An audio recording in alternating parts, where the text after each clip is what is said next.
What's up everybody? I'm Peyton, over here at 714 Motorsports.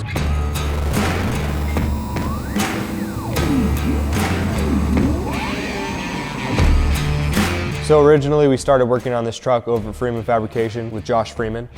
Now we got the truck over here at 714 Motorsports, finish it up for Alan, the owner of 714 Motorsports, and the truck. And right now I'm going to show you guys how to install these Hedman headers. These are the mild steel version with extra thick cylinder head flange. The truck we're going to be putting them in is a 1972 C-10, equipped with the Holley EFI system, billet specialty valve covers. What you see here is two mid-length headers from Hedman Hedders with two easy to install gaskets. These headers are super easy to install. You can start off by grabbing two header bolts, getting a couple threads on each side, pulling the header slightly back so we have enough room to drop your gasket in.